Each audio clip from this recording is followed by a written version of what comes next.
चाचा एक पानी की बोतल देना। दुकानदार चुपचाप बिना एक भी शब्द बोले दो बोतलें मेज पर रख देता है। एक बोतल में बिल्कुल साफ पारदर्शी पानी और दूसरी में खून जैसा लाल गाढ़ा तरल।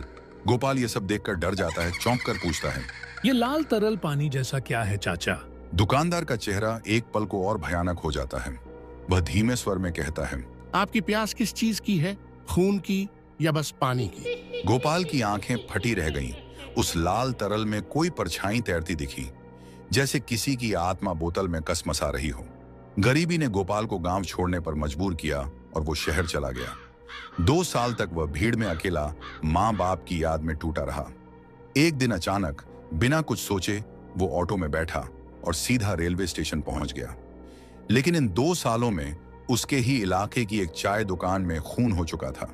दुकानदार ने अपनी पत्नी की बेरहमी से हत्या कर दी थी और अब वही आत्मा भटक रही थी। गोपाल को इसका कोई अंदाजा नहीं था कि वो लौट तो रहा है घर, मगर उस रास्ते में अब सिर्फ साया था, जिंदगी नहीं। गोपाल ऑटो से उतरता है। ऑटो की लाइट धीमी जल रही है, आसपास कोई नहीं है। दूर कहीं से कुत्ते के रोने की आवाज आती है। भैया स्टेशन आ गया, ये लो आपके पैसे। साहब, आप सच में इसी स्टेशन पे उतरना चाहते हैं? क्यों, क्या हुआ? यहाँ पिछले कुछ महीनों से कुछ ठीक नहीं है। शाम के बाद कोई नहीं आता। गोपाल मुस्कुराता है, हल्के से बात को नजरअंदाज करता है। थक गया हूँ भाई, 2 साल बाद अपने गांव जा रहा हूँ। घर याद आ रहा था बस। तो जल्दी टिकट ले लीजिए और कोशिश कीजिए कि ट्रेन आने से पहले प्लेटफॉर्म पर अकेले मत रहिएगा। ठीक है भैया, मैं अब चलता हूँ। गोपाल जैसे ही मुड़कर स्टेशन के गेट की ओर बढ़ता है, पीछे से तेज हवा चलती है और ऑटो खुद ब खुद स्टार्ट होकर तेज आवाज के साथ वहां से निकल जाता है। गोपाल चौंकता है, पलट कर देखता है, लेकिन वहां अब कोई नहीं है। गोपाल प्लेटफॉर्म पर पहुंचते ही चारों ओर नजर दौड़ाता है। चारों ओर वीरानी पसरी है। गोपाल अपना बैग लेकर वह बेंच पर बैठ जाते हैं। कुछ देर बाद वह देखता है कि अरे, ये कैसा ऐसा स्टेशन है ना, कोई दूर दूर तक यात्री, ना कोई आवाज, सिर्फ दूर कोने में वो भी एक पुरानी लकड़ी की चाय की दुकान। ऊपर टूटी फूटी छत से पानी भी टपक रहा है और दुकानदार बूढ़ा आदमी है, वो भी रात के समय में। गोपाल को बड़ी जोर की प्यास लग रही थी। वो लड़खड़ाते कदमों से धीरे धीरे उस उजाड़ दुकान की ओर बढ़ा, पर उसे क्या मालूम था कि उस वीरान सन्नाटे में उसका सामना अब किस डरावने मंजर से होने वाला है। चाचा एक पानी की बोतल देना। दुकानदार चुपचाप बिना एक भी शब्द बोले 2 बोतलें मेज पर रख देता है। एक बोतल में बिल्कुल साफ पारदर्शी पानी और दूसरी में खून जैसा लाल गाढ़ा तरल। गोपाल ये सब देखकर डर जाता है, चौंक कर पूछता है, ये लाल तरल पानी जैसा क्या है चाचा? दुकानदार का चेहरा एक पल को और भयानक हो जाता है। वह धीमे स्वर में कहता है, आपकी प्यास किस चीज की है, खून की या बस पानी की? गोपाल की आंखें फटी रह गईं। उस लाल तरल में कोई परछाई तैरती दिखी, जैसे किसी की आत्मा बोतल में कसमसा रही हो। रूह तक सिहर उठी। उसने कांपते हाथों से जैसे ही नॉर्मल पानी की बोतल उठाई, वो जलती हुई निकली, जैसे किसी की बुझती हुई सांसें उसमें बंद हों। दुकानदार की मुस्कान इंसानी नहीं थी, वो मुस्कान नहीं, किसी छुपे राक्षस की छाया थी। चाचा पैसे कितने हुए हैं? वह भयानक आवाज में बोला, जैसे कि हर शब्द में रूह कांपने की तरह आवाज थी। पैसे नहीं लगेंगे, लेकिन तुझे कीमत फिर भी चुकानी पड़ेगी। कुछ ऐसा देना होगा जो तेरे पास सिर्फ एक बार होता है। गोपाल के होंठ कांपने लगे, गले में जैसे कोई अदृश्य हाथ कस गया हो। आवाज नहीं निकली। तभी उसने एक पोस्टर की ओर देखा। अरे, ये पोस्टर पर क्या लिखा है? ये दुकान अब बंद हो चुकी है। दुकानदार की 4 साल पहले इसी जगह मौत हो चुकी है। गोपाल का कलेजा ऐसे धड़कने लगा जैसे सीने में ढोल पिट रहा हो। भागना चाहा, पर पैर जैसे जमीन ने पकड़ लिए हों, जड़ से हिलते ही न थे। बेमन से घिसटता हुआ फिर बेंच पर जा बैठा, पर अब सांसें उलटी चलने लगी थीं। तभी दुकान की पिछली दीवार से खर्र खर्र की धीमी पर चुभती आवाज आई, जैसे कोई नाखून से सड़ी दीवार को कुरेद रहा हो, जैसे अंदर से कोई बाहर निकलना चाहता हो। गोपाल की आंखें फटी की फटी रह गईं। ना कोई साया, ना कोई इंसान पर डर, अब दीवार से रिसने लगा था। चलो पहले पानी पीते हैं और प्यास को बुझाते हैं, और स्टेशन मास्टर से पूछते हैं ट्रेन कब आएगी। गोपाल उस दुकान की तरफ फिर से देखता है। उसके कानों में दुकानदार की वह डरावनी आवाज गूंज रही थी, खून की प्यास या पानी की प्यास। और दूर उस दुकान में अब कोई नहीं था, ना वो दुकानदार, ना दुकान, कुछ भी नहीं। ये क्या हो रहा है मेरे साथ? ये मेरा वहम तो नहीं, ये सपना नहीं है, ये कुछ और है। अब आवाज उसकी ना लग रही थी। हर शब्द में जैसे किसी पराई रूह की भयानक गूंज हो, भारी टूटती हुई सीधी रूह में उतरने वाली। गोपाल का चेहरा सफेद पड़ गया, कमर से नीचे जैसे जान सूख गई हो, और हाथ अपने आप कांपते हुए ऊपर उठने लगे, जैसे किसी अनदेखी ताकत ने पकड़ लिया हो। पीछे की दीवार पर एक परछाई डोल रही थी, गहरी होती जा रही थी, मगर सामने कोई नहीं था। ना आदमी ना भूत, पर हवा में साफ मौत की बू थी।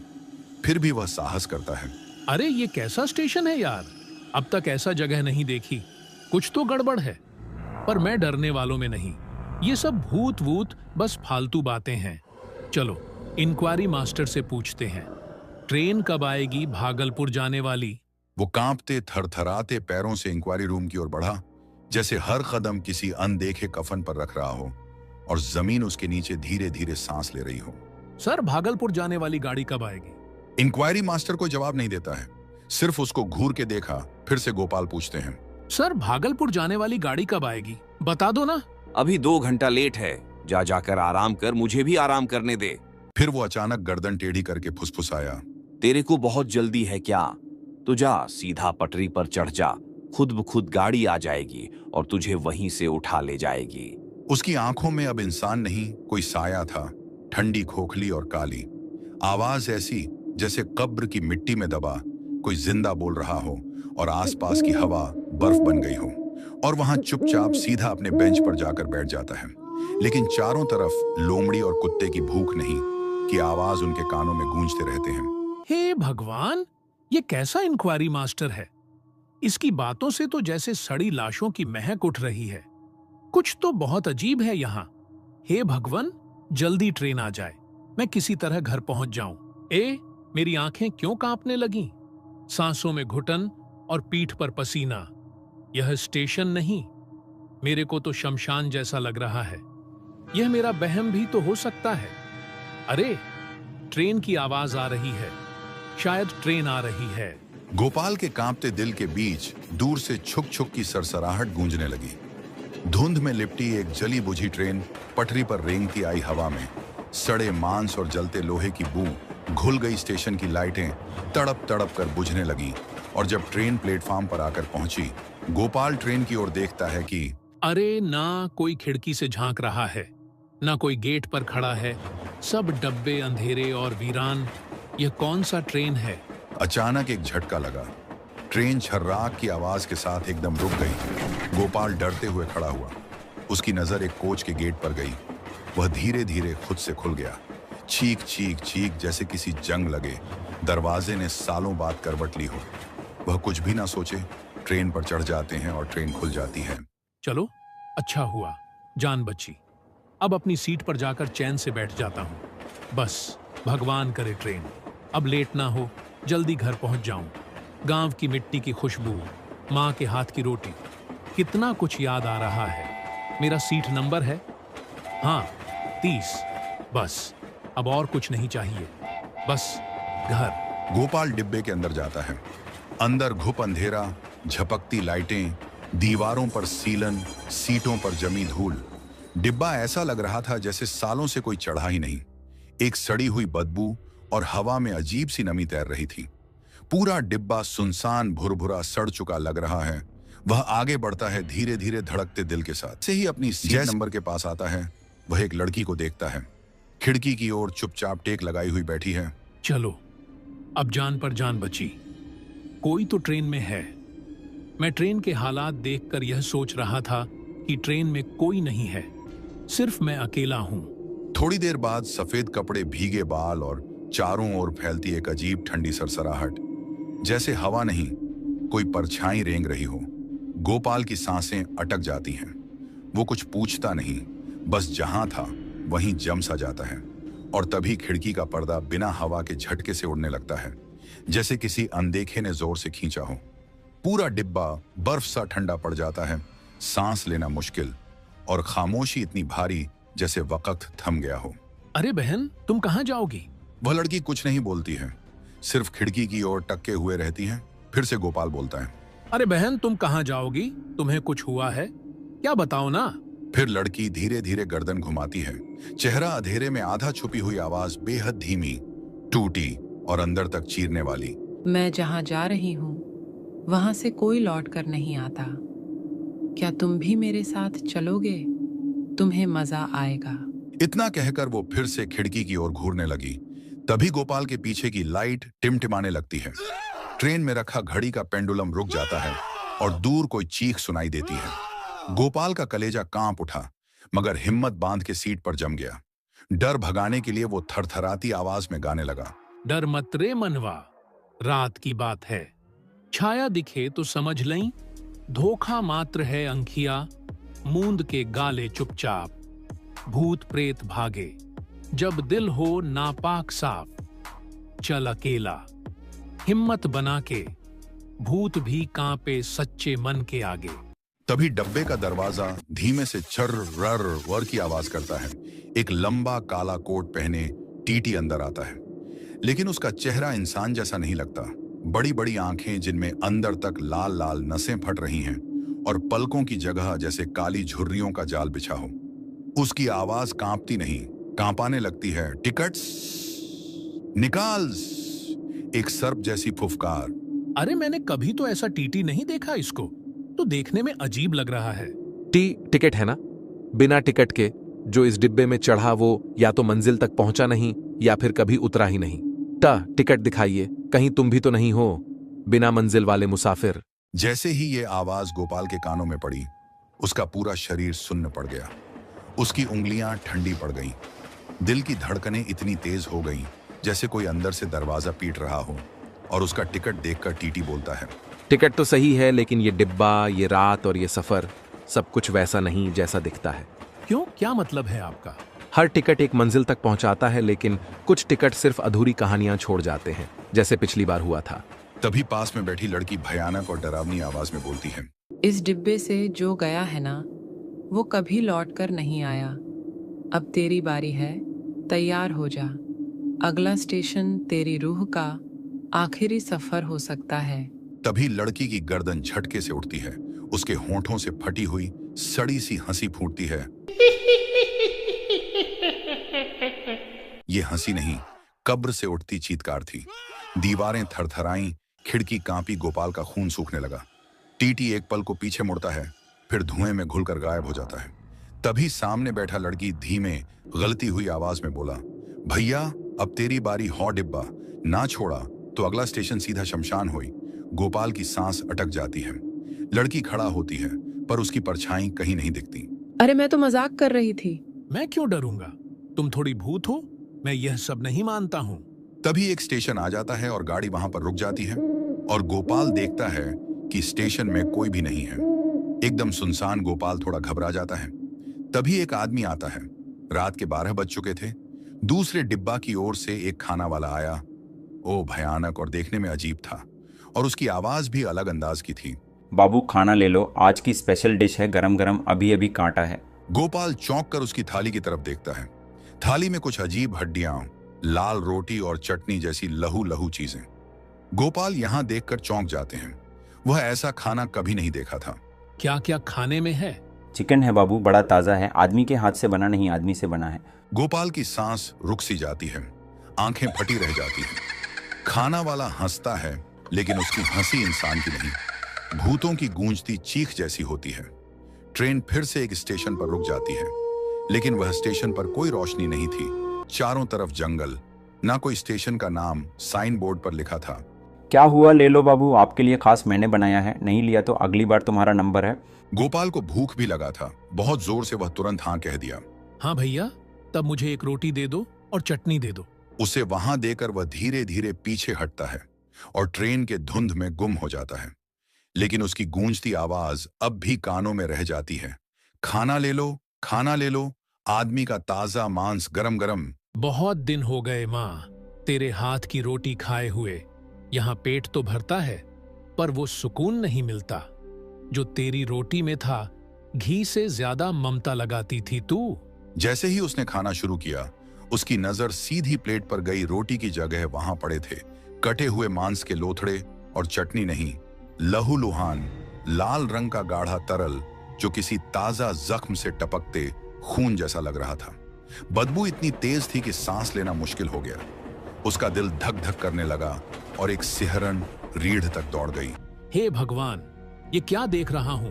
यह रोटी है नहीं, यह तो जैसे किसी मृत देह की झुलसी हुई चमड़ी हो, सड़ी हुई, काली और दुर्गंध से भरी।